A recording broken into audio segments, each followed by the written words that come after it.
Morning. आप सबको मेरी तरफ से नवरात्र स्थापना पर्व की हार्दिक शुभकामनाएं। अब 9th क्लास का जो है वो अपने टॉपिक है आज 9th क्लास का चैप्टर 3 जो है वो निर्देशांक ज्यामिति। क्या है?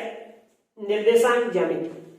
तो अपन ये जानने की कोशिश करेंगे कि निर्देशांक का मतलब क्या होता है, ज्यामिति का मतलब क्या होता है, निर्देशांक ज्यामिति का उपयोग कैसे होता है, कहाँ उपयोग होता है और इनकी जो है वो शुरुआत कैसे हुई, किसने इनका सिद्धांत दिया, इन सब के बारे में अपन विस्तार से चर्चा करेंगे। सबसे पहले मैं आपको एक सिंपल से वे के अंदर बताता हूं कि निर्देशांक ज्यामिति होती क्या है। वैसे इनका अर्थ देखा जाए, इनका संधि विच्छेद करोगे आप, निर्देशांक का मतलब क्या होता है?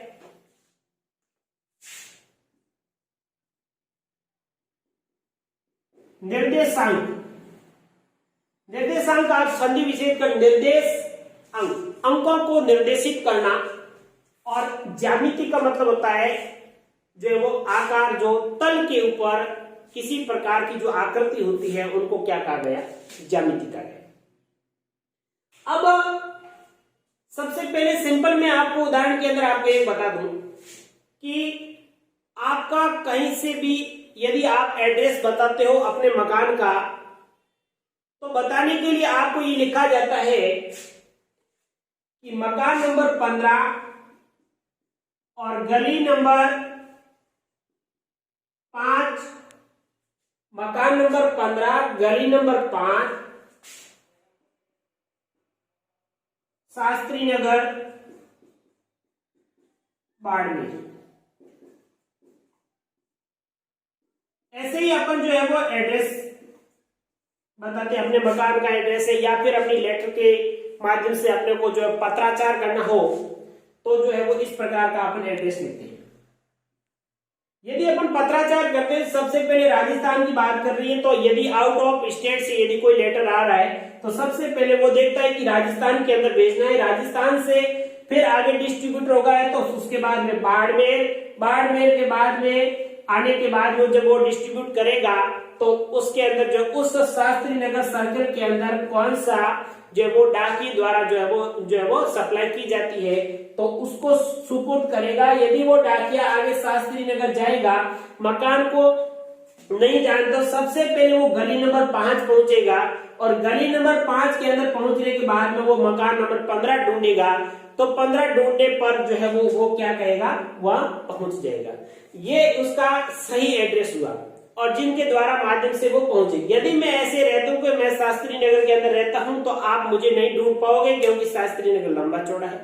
तो कहने का मतलब ये है, यहां से कितनी अक्षों का उसने जो दिशाओं को मोड़ते हुए यहां पर पहुंचा है, इन सब के अंदर किसका उपयोग हुआ है? इन सब के अंदर आपके निर्देशांक ज्यामिति का उपयोग हुआ और ज्यामिति के माध्यम से उसने उल्टी दिशा तय की। देखो आप, सबसे पहले राजस्थान, फिर बाड़मेर के बाद शास्त्री नगर के बाद में गली नंबर 5 और फिर जो है वो गली नंबर 5 में मकान नंबर तक पहुंचे। ऐसे ही सीधे यदि मान लो वो शास्त्री नगर में किसी को पूछेगा 15 नंबर मकान कौन सा है तो नहीं बता पाएंगे, वो उसको सबसे पहले गली नंबर 5 में पहुंचना पड़ेगा, फिर वो पूछेगा कि मुझे 15 नंबर मकान में पहुंचे, तो इस प्रकार से वो आसानी से पहुंच जाएगा। तो इस प्रकार से सही सटीक एड्रेस का निर्धारण करने के लिए अपने निर्देशांक ज्यामिति का उपयोग किया जाता है। अब यदि सबसे पहले निर्देशांक ज्यामिति का शुरुआत कैसी हुई, तो आपने नाम सुना होगा रेने दकार्ते, जिनका जन्म 1595 के अंदर और 1650 के अंदर इनकी मृत्यु हुई थी। ये एक फ्रांस के गणितज्ञ थे जो ज्यादा समय तक क्या है, सोने का काम करते थे, सोते रहते थे ज्यादा समय तक। तो सोते सोते ही उन्होंने ये निर्देशांक ज्यामिति का आविष्कार कर दिया। आप भी प्यारा बच्चों सोए मत रहना कि हम भी कहीं गणितज्ञ बन जाएंगे रेने देकार्ते की तरह, क्योंकि पुराने समय में जब कोई ज्ञान अर्जित करना होता था तो उसके लिए कोई किताबें वगैरह इस प्रकार की कोई सामग्री उपलब्ध नहीं होती थी। और जिन्होंने जो जो वैज्ञानिक या गणितज्ञ या जिन्होंने जो जो सिद्धांत दिए, उन सिद्धांत को उन्होंने क्या किया, अपने दिमाग से ही खोजी, छानबीन की और छानबीन करके ही अपने सिद्धांत प्रस्तुत किए। सिद्धांत प्रस्तुत करके उनका प्रैक्टिकली रूप से उनके सामने रखा और रख करके यदि वो सिद्धांत किसी के सही हो गए, किसी के जो है बाद में कोई ज्यादा आविष्कार हुआ तो उसके बाद में उन सिद्धांतों को विफल कर दिया। इस प्रकार से ऐसे चलता रहा। आजकल तो उन सिद्धांतों को अपन पढ़ करके भी कुछ दूसरा जो है वो अर्जन कर सकते हैं, लेकिन उस समय ऐसा नहीं होता। तो वो क्या सो रहे थे एक बार, तो सोते सोते उन्होंने सोचा कि मैं इस स्थान पर सोया हूं, इस स्थान बिंदु का निर्धारण करने के लिए किसी एक बिंदु का निर्धारण, ये बिंदु कहाँ है, मैं कहाँ पे सोया हूं, इस बिंदु का निर्धारण करने के लिए मुझे क्या पड़ेगी, दो राशियों की जरूरत पड़ेगी। दो अक्षों के यहाँ पे हूं तो यहाँ पे किसी एक बिंदु से यदि मान लो मैं दूरी नापूंगा तो उस बिंदु से मुझे दो अक्षों की जरूरत पड़ेगी। उन्होंने उसको क्या कहा, अक्ष नाम दिया गया और अक्षों के आधार दो बिंदुओं का जो निर्धारण द्वारा मेरे स्थान का निर्धारण हो जाएगा। तो इसीलिए उनकी जो है वो सिद्धांत बाद में उनका सफल सिद्धांत रहा और सफल सिद्धांत रहा। आज अपन पढ़ते हैं उनका कार्तीय निर्देशांक रखा गया, फिर उसके कार्टेशियन सिस्टम रखा गया। रेने देकार्ते को सम्मान के अंदर उनको कार्तीय निर्देशांक भी कहा गया।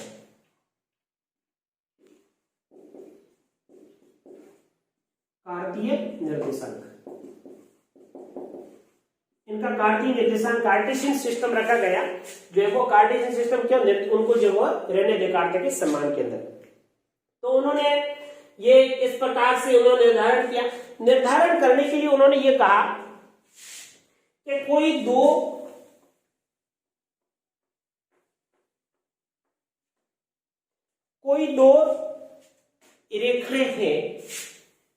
रेखाएं हैं जिनके ऊपर जो है वो स्केल, जैसे मान लो स्केल रखी गई।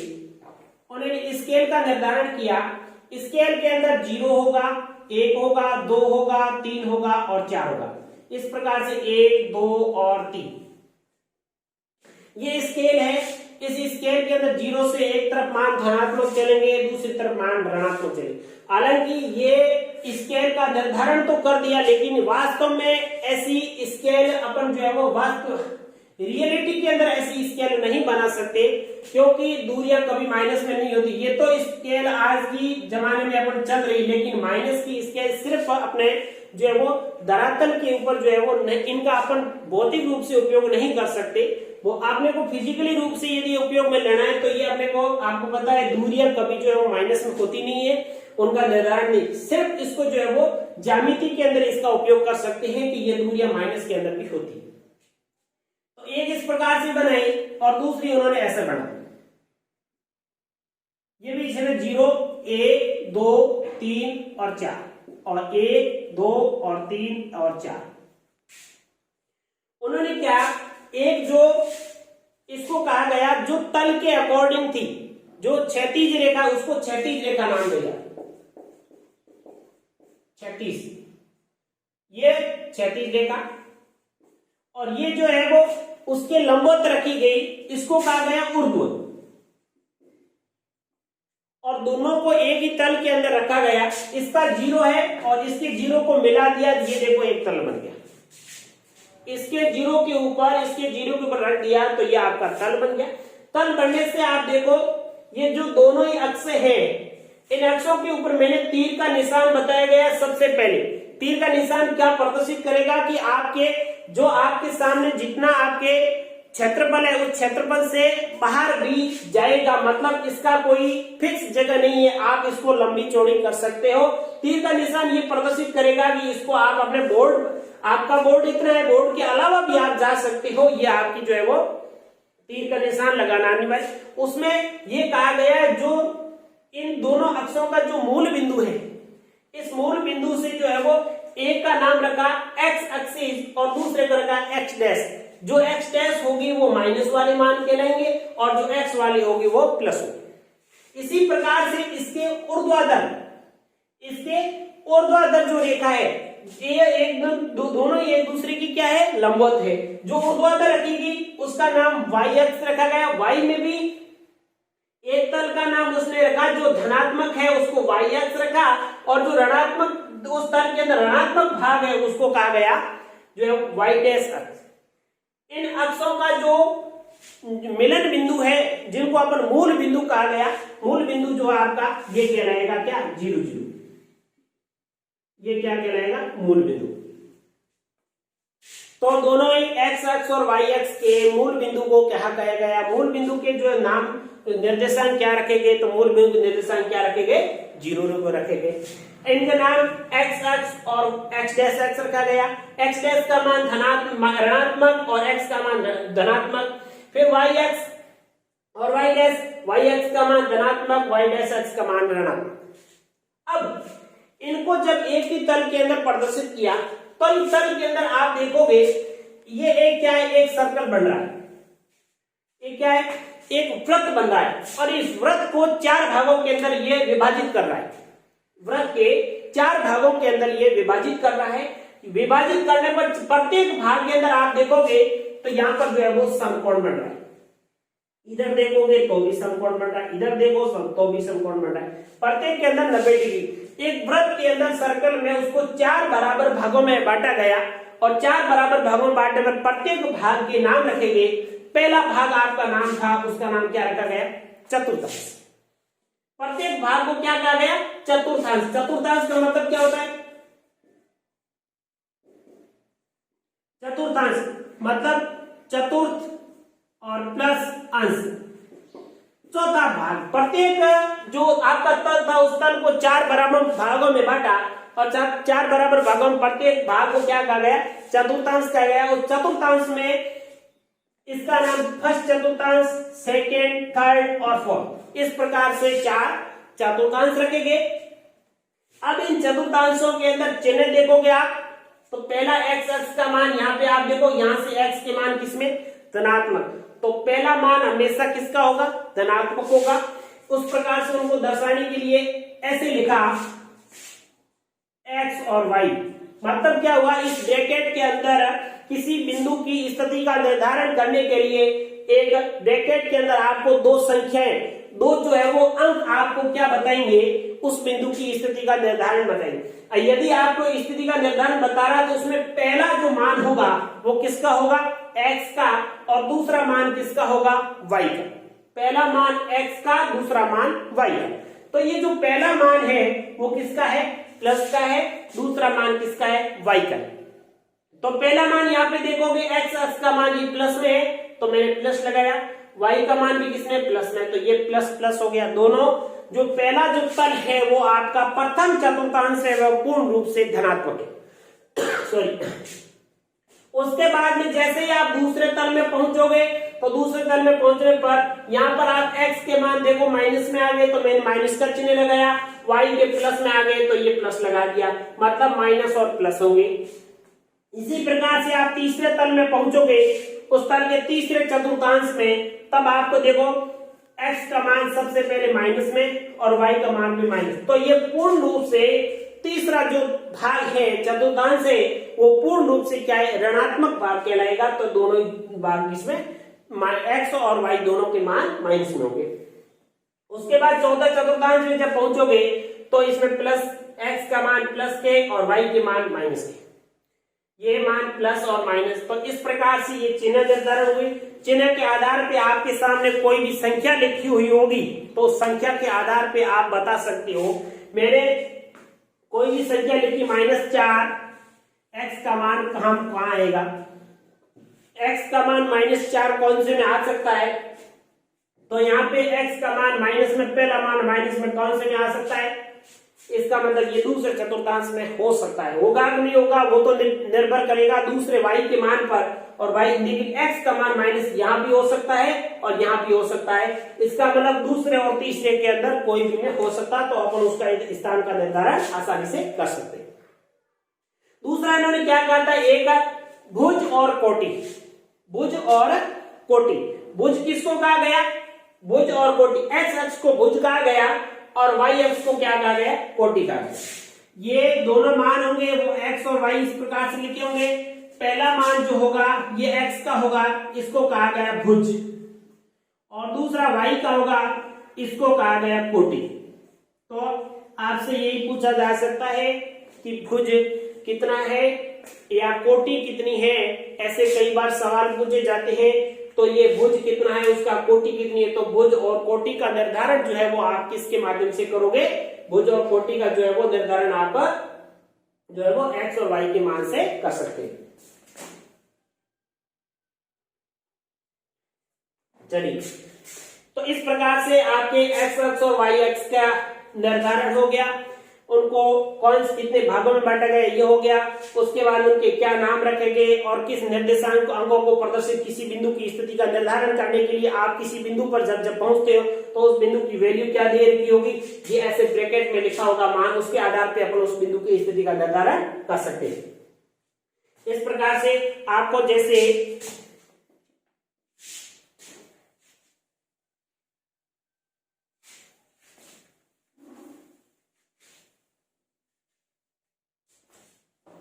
ये पूछ लिया जाए, ये अक्ष है, ये y अक्ष है और ये x अक्ष है। अब आपसे ये पूछा जाए कि मैं ये लिख दूं 4 और यदि x बिंदु का मुझे निर्धारण करना हो, ये पूछूं कि x जो है वो 4 और 3 जैसे ये बिंदु है कोई, तो अब इस बिंदु के आधार पे आपसे ये पूछा जाए कि इसकी भुज क्या होगी, भुज क्या है, भुज बराबर 4 और कोटि बराबर 3, x अक्ष का मान 3 और y का 4।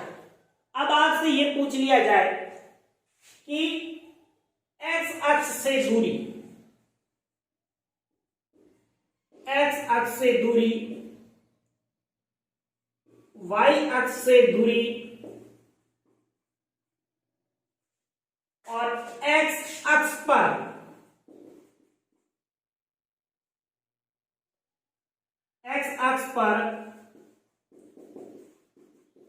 मूल बिंदु से दूरी, इसी प्रकार से y अक्ष पर मूल बिंदु से दूरी।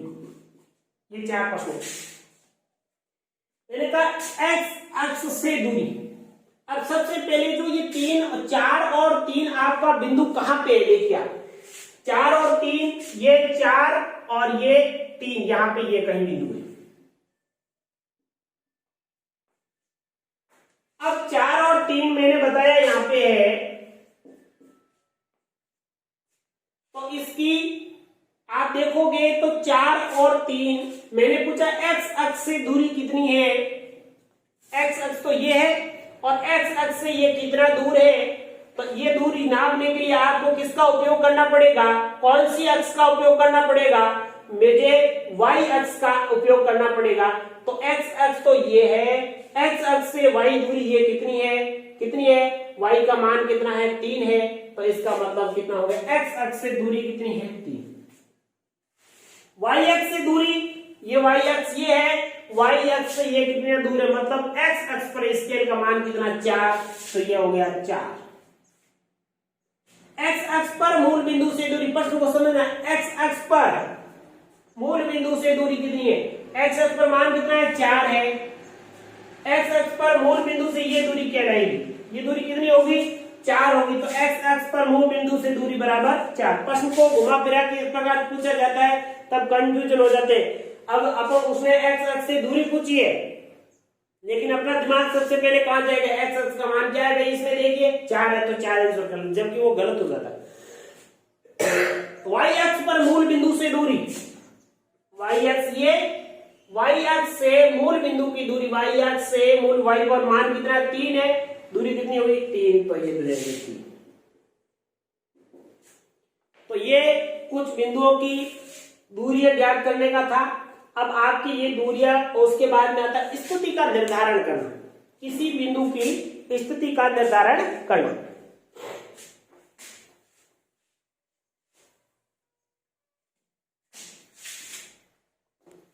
जैसे ये बिंदु है,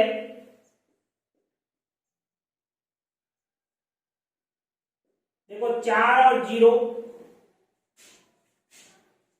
4 और 1 ले लो, फिर 3 और 5, फिर -1 और 3 और 2 और -3 और -1 और -3। तो सबसे पहले अपने को इस बिंदु का निर्धारण करना है, कौन से का, 4 और 1 का। ये बिंदु 4 और 1 कहां पे है, 4। सबसे पहले अपन देखेंगे x का मान क्या है, 4। तो x अक्ष पर आपको देखना है 4 कहां है, यहाँ पे 4 है। फिर y पे कितना है, y पे 1 है। 1 नंबर तक ऊपर चलोगे तो यहाँ पे ये बिंदु आएगा,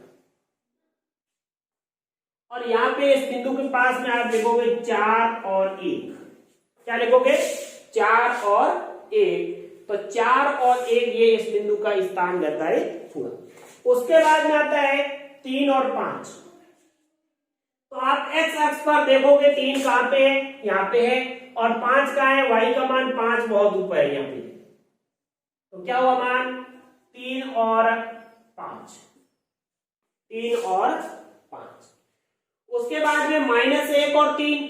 अब x का मान क्या है, -1 है। आपको ढूंढना पड़ेगा माइनस का मान कहां पे आता है, यहाँ पे और यहाँ पे दोनों जगह पे। कोई बात नहीं, x अक्ष के ऊपर वो कह रहा है माइनस का, माइनस आप ढूंढ लो, -1 किया आ गया। इसको रखो। -1 के बाद में 3, y का मान, y का मान 3 किसमें, धनात्मक। धनात्मक है तो ऊपर बढ़ो, ऋणात्मक है नीचे आओ। ऊपर जाना है, धनात्मक है तो ये ऊपर जाएगा तो यहाँ पे आएगा। उसका मान पास में देखो -1 और 3। उसके बाद में 2 और -3। x का मान 2, x का मान 2 और y का मान -3। जब माइनस है तब आपको कहां नीचे आना पड़ेगा, तो यहां पे हो जाएगा आपके 2 और -3। फिर -1 और -3। x का मान -1 और y का मान 3, -3। तो ये बिंदु यहां पे हो जाएगा -1 और -3। ये इन सब बिंदुओं का स्थान निर्धारित हो गया। इनको आप यदि स्केल की सहायता से आप मिलाओगे तो ये बिंदु यहां पे होगा।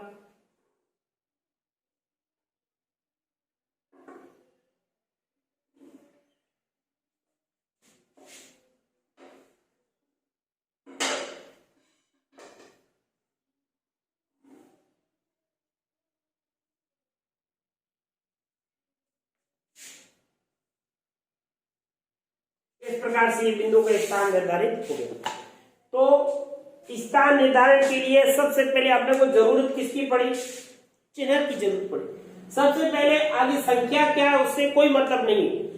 यदि आपसे सिर्फ इतना ही पूछा जाए कि इनका चतुर्थांश कौन सा होगा, कौन से चतुर्थांश में होंगे, तो यदि चिन्ह लगा दूं तो अभी आपको अंक का कोई जरूरत नहीं पड़ेगी। बिना अंक से भी आप जो है वो बता सकते हो कि ये कौन से चतुर्थांश में। जैसे मैंने लिखा प्लस और माइनस, फिर कहां होगा, तो प्लस और पहला x का प्लस है और y का माइनस है। x का प्लस और y का माइनस कौन से चतुर्थांश में, तो आसानी से आप लिख सकते हो कि ये चौथे चतुर्थांश के अंदर है। तो इस प्रकार से ये अपने जो है वो आपको ज्यामिति का परिचय अच्छी तरह से आपने कर लिया। ज्यामिति के अंदर मूल बिंदु किसको कहते हैं, उनके कौन कौन सी अक्षें होती है, अक्षों के कटान बिंदु को मूल बिंदु कहा जाता है, और उनको भुज और कोटि किसको कहा जाता है, इन सब के बारे में अपन ने पढ़ा। किसी बिंदु की जो है वो स्थान स्थिति का निर्धारण करने के लिए हमने कुछ उदाहरण देकर के द्वारा जो है वो इन बिंदुओं को भी इस तल के ऊपर प्रदर्शित किया।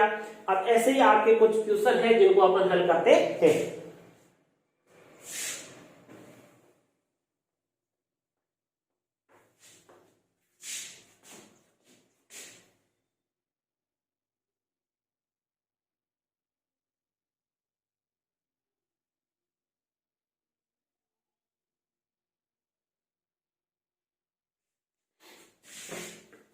चलिए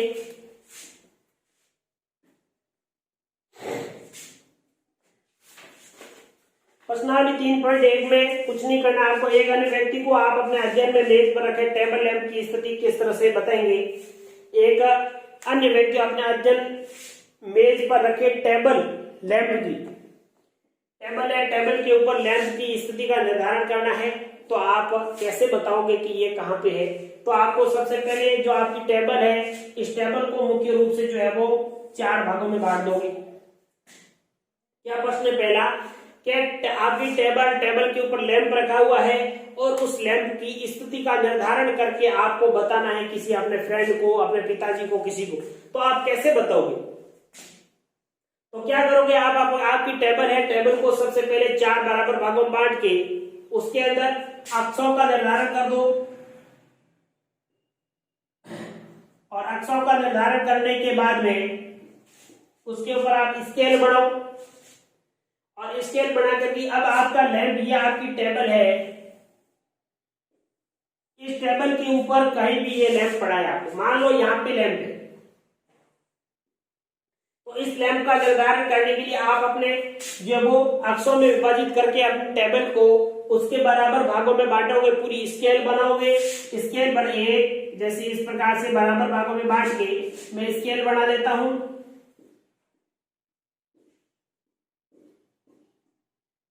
1 2 3 4 और 5, 1 2 3 और 4, 1 2 3 4, 1 2 3 और 4, इस प्रकार से मैंने स्केल बनाई। स्केल बनाने के बाद में आपका लैंप यहाँ पे है, तो यहाँ पे आप लाइन खींच लो।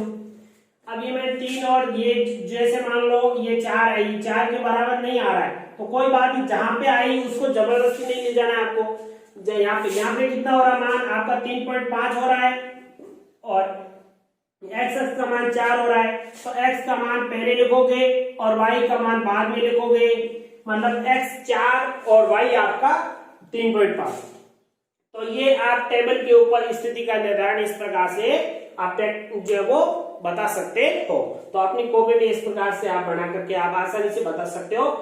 आप टेबल को, लैंप को जो है वो सबसे पहले बनाओ, कहने का मतलब है कि बाद में नहीं बनाओगे, आप कहीं अक्ष बना करके अपनी कॉपी के अंदर, तल के अंदर कहीं भी लैंप बना लीजिए, कहीं भी लैंप पहले बनाइए और उसकी स्केल के ऊपर अंकों का निर्धारण बाद में करिए, फिर आपको पता चलेगा कि आपका जो लैंप है वो किस स्थान पर है। तो ये आपका जो है लैंप का निर्धारण हो गया।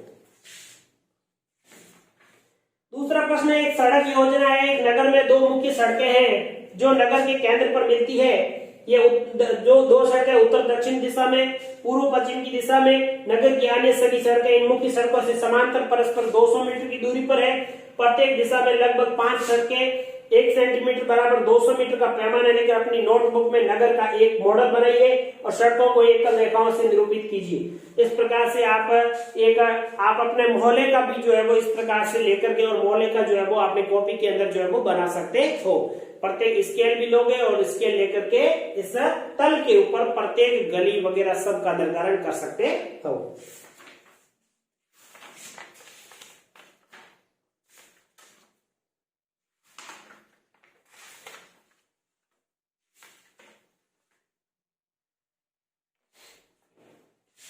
प्रश्नावली 3.2 देखिए,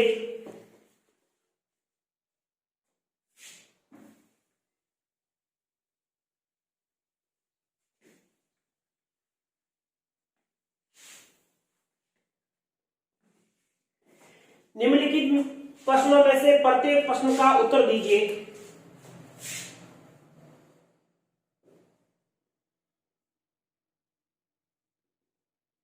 प्रश्नावली 3.2, कार्तीय तल में किसी बिंदु की स्थिति निर्धारित करने वाली क्षैतिज और ऊर्ध्व रेखाओं के नाम क्या है?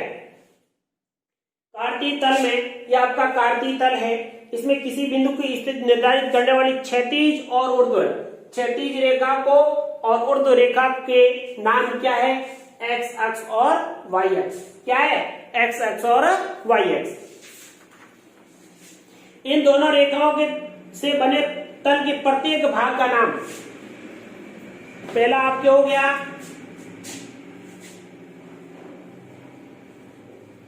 एक्स अक्ष और वाई अक्ष।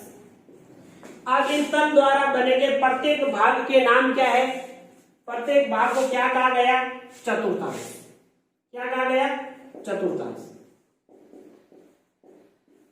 तो याद रखना, प्रत्येक भाग क्या कहलाएगा? जो है वो चतुर्थांश कहलाएगा। उस बिंदु का नाम बताइए जहां ये दोनों रेखाएं प्रतिच्छेद होती है।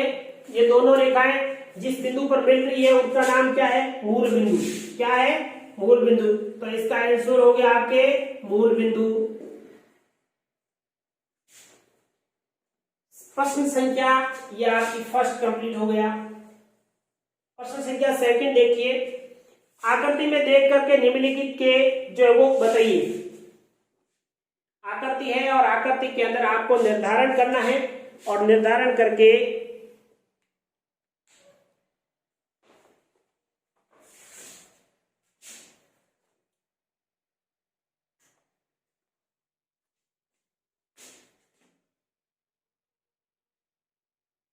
इसको वापस पुनः बढ़ा देता हूं।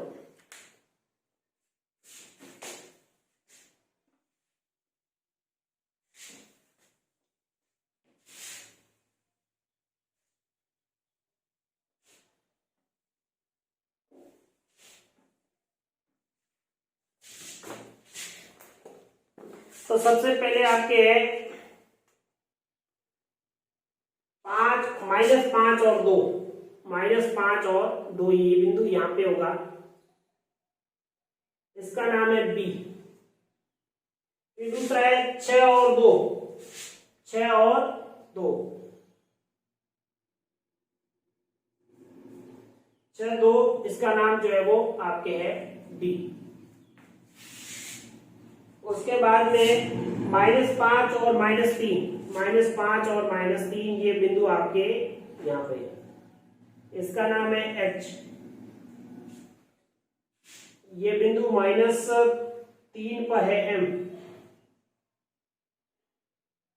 और ये -5 और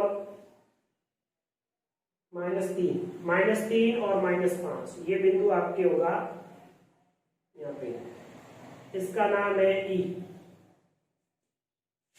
इधर आपके हो जाएगा प्लस के 5 और माइनस के, प्लस के 5 और माइनस के 5 यहाँ पर हो जाएगा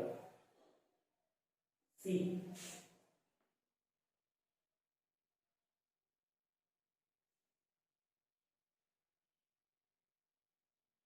और जी है आपके 2 और -4, 2 और -4 यहाँ पे।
ये आपका जो प्रश्न था उसके अकॉर्डिंग अपन जो है वो तल के ऊपर निर्देशित कर दिया।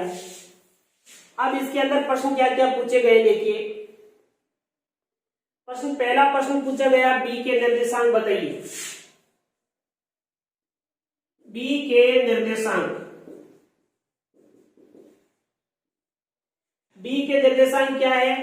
एक्स अक्ष का मान कितना है? -5, -5 और y का मान कितना है? y का मान 2, तो -5 और 2 ये हो गया बी के निर्देशांक। फिर पूछ रहा है सी के निर्देशांक बताइए। सी के निर्देशांक कितना है? एक्स अक्ष पे कितना है? 5 और y पे कितना है? -5, तो ये सी के निर्देशांक, सी के निर्देशांक कितना है? 5 और 5। x का मान तो कितना है? +5 और y का मान क्या है? -5, तो -5 और -5 जो है आपके मान आ गया इसी के निर्देशांक। उसके बाद में पहला, दूसरा और तीसरा भाग जो है वह निर्देशांक -3 और -5, -3 और -5 द्वारा पहचाना गया बिंदु, -3 और -5, -3 और -5 -3 और -5 ये बिंदु है। ये बिंदु पहचाना गया, नाम क्या है? -3 और -5 द्वारा ई। क्या होगा? ई आंसर होगा। फिर है निर्देशांक 2 और -4। देखिए एक्स अक्ष है 2, एक्स अक्ष 2 और वाई है -4। -4 नीचे आएगा। 2 और -4 द्वारा पहचाना गया बिंदु कौन सा है? जी। 2 और -4 द्वारा पहचाना गया बिंदु कौन सा है? जी। फिर पांचवा देखिए, पांचवा डी का भुज होगा। डी का भुज, भुज मतलब एक्स अक्ष। डी कहां पे है? यहाँ पे बिंदु देखिए डी, यहाँ डी का एक्स अक्ष कितना है? 6। तो आपका डी का भुज बराबर 6 आंसर होगा। बिंदु एच की कोटि क्या होगी? बिंदु एच कहाँ है? ये पढ़ा है। एच की कोटि, कोटि में बता चुका हूं, वाई एक्स को कहते हैं। एच की कोटि क्या है? -3। क्या है? -3। एच की कोटि बराबर -3। उसके बाद बिंदु एल के निर्देशांक बताइए। बिंदु एल के निर्देशांक या आपके 7। एल के निर्देशांक, एल कहां पे है? देखिए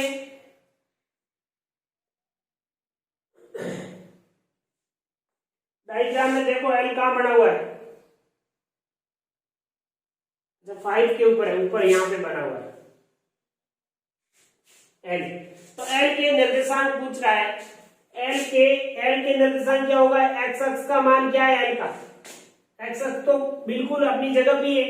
एक्स अक्ष का तो हो गया 0 और वाई का मान कितना है? 5। तो 0 और 5 होगा एल का निर्देशांक। उसके बाद बिंदु एम का निर्देशांक क्या है? बिंदु एम, एम बिंदु कहां है? ये पढ़ा है। एम बिंदु के निर्देशांक क्या है? एम बिंदु के निर्देशांक देखोगे तो ये हो जाएगा आपके, एम बिंदु का निर्देशांक एम पर यहाँ पे है, एक्स अक्ष पर मान कितना है? -3 और वाई का मान कितना है? 0। तो -3 और 0 एम के निर्देशांक हो गए। इस प्रकार से ये अपने प्रश्नावली 3.2 तक कंप्लीट हो गई है।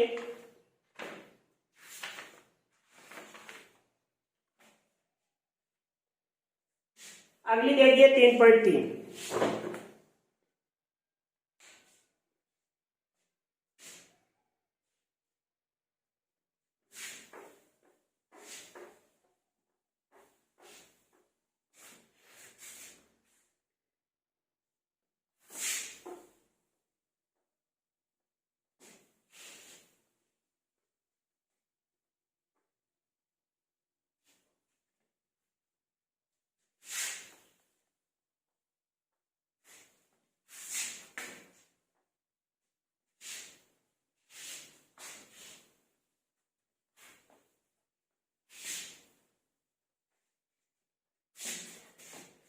चलिए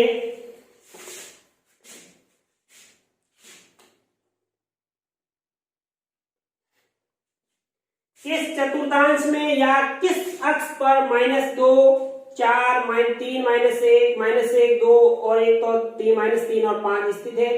कार्तीय तल पर इनका स्थान निर्धारण करके अपने उत्तर को सत्यापित कीजिए। अपने उत्तर को सत्यापित कीजिए। बस बहुत सिंपल है।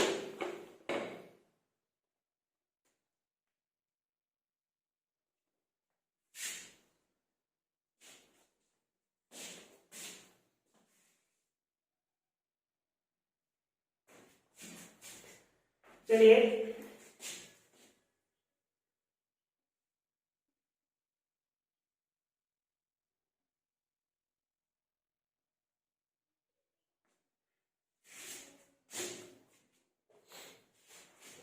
पहला प्रश्न है, उसमें पहला बिंदु है -2 और 4। -2, 4, फिर 3, -1, -1 और 0, 1 और 2, -3, -5। कार्तीय तल पर इनका स्थान निर्धारित करके अपने को सत्यापित करना है। तो देखिए सबसे पहले -2 और 4, -2 x अक्ष का मान -2 और y का मान 4, x अक्ष का मान -2 और y का मान 4, यहाँ कहां पे होगा, यहाँ पे होगा -2 और 4, -2 और 4। फिर है x का मान 3, x का मान 3 और y का मान -1, 3 और -1 यहाँ पे 3 -1 और -1। उसके बाद में -1 और 0, x का मान -1 और y का मान 0, तो ये बिंदु यहाँ पे होगा -1 और 0। फिर x का मान 1 और y का मान 2, x का मान 1 y का मान 2 यहाँ पे होगा 1 और 2। और x का मान -3, x का मान -3 और y का मान जो है वो -5, y का मान -3 और -5।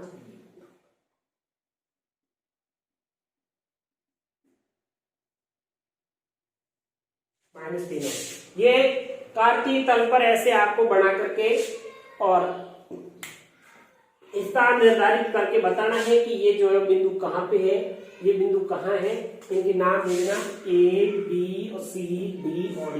ये बिंदु जो है वो कहाँ पर है, तो ये इस बिंदु का निर्धारण है। A पर क्या है, 2 और 4 है, 2 और 4, -2 और 4, तो ये हो जाएगा A। फिर B पर 3 और -1, ये B। और C पर -1 और 0, -1 और 0, और D पर 1 और 2, D पर 1 और 2, ये जो है आपके D। और E पर है -3 और -5, ये इन A B C D इन इस दो का निर्धारण हो गया। सेकंड क्वेश्चन देखो, अक्षों पर दूरी का उपयुक्त एकक लेकर नीचे सारणी में दिए गए बिंदुओं को तल पर आलेखित कीजिए। तल पर जो है वो आलेखित करना है, ऐसे अक्षों का निर्धारण करना और अक्षों का निर्धारण करके इनको तल के ऊपर निर्देशित करना। जैसे बनाया वैसे आपको तल पर बनाना।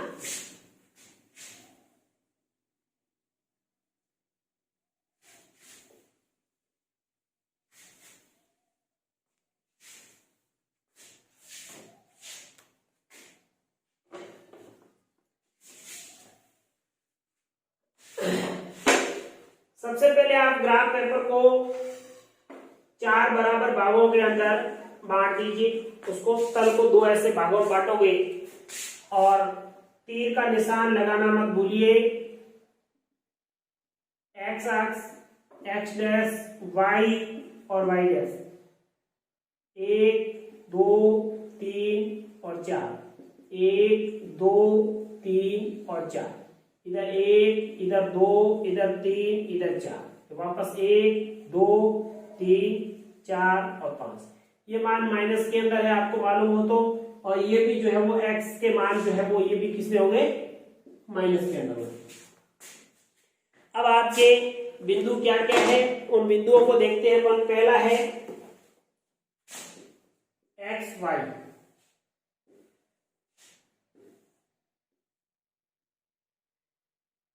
x का मान आपके -2, x का मान -2 और y का मान 8, -1 और 7, 0 और माइनस के 1.25 और 1 और 3 और 3 और -1, ये टेबल है। इनको जो है वो आपकी कार्तीय तल के अंदर प्रत्येक बिंदु को जो है वो आपको तल पर दर्शाना है। तो सबसे पहले x का मान कितना है, -2, x का मान -2, माइनस के अंदर देखिए -2 इधर है। y का मान 8 है, y का मान 8 ऊपर जाओगे आप, 4 फिर 5 फिर 6 7 और 8, इस प्रकार से ऊपर मान होगी। -2 और 8, -2 और 8 ये इधर होगा मान,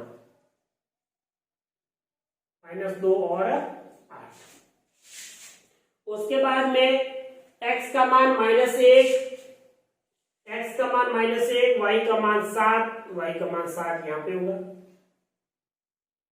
-1 और 7। फिर x का मान 0, x का मान 0 और y का मान माइनस का 1.25। अब माइनस का 1.25, 1 और 2 के बीच में जो है वो 10 लाइनें, 10 में से आप 5 लाइनें काउंट करोगे तो कितना 1.5 हो जाएगा। 5 के बाद में आप 2.5 लाइनें लोगे तो ये आपके 1.25 हो जाएगा। कितना हो जाएगा 1.25 और 0, तो ये बिंदु कहां पे होगा, यहाँ पे होगा,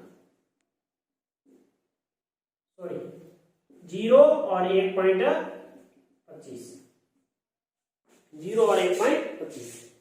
उसके बाद में x का मान 1 और y का मान 3, x का मान 1 और y का मान 3 यहाँ पे होगा, 1 और 3। फिर x का मान 3 और y का मान -1, 3 और -1 यहाँ पे होगा, x का मान 3 और y का मान -1। ये आपके बिंदुओं का स्थान निर्धारित हो गया काटती तल पर, और उसको बना करके बिंदुओं को आप स्केल से इनको मिला लो। 0, 1 तो ये हो गया आपके 1, 3 और -1 यहाँ पे हो गया, उसके बाद में 1 और 3 यहाँ पे हो गया, और उसके बाद में -1 और 7, ये -1 और 7 यहाँ पे हो गया, और -2 और 8 यहाँ पे हो गया। ये इनको इस प्रकार से स्केल से मिला करके आपको जो है वो कार्तीय तल पर निर्देशित करना है। तो ये आपके प्रश्नावली 3 जो है वो कंप्लीट हो गई है, और पूरे वीडियो को देखना और प्रत्येक प्रश्न को आपने जो है वो कॉपी के अंदर सॉल्व करना, और अच्छा लगे तो लाइक और सब्सक्राइब भी करना। Thank you.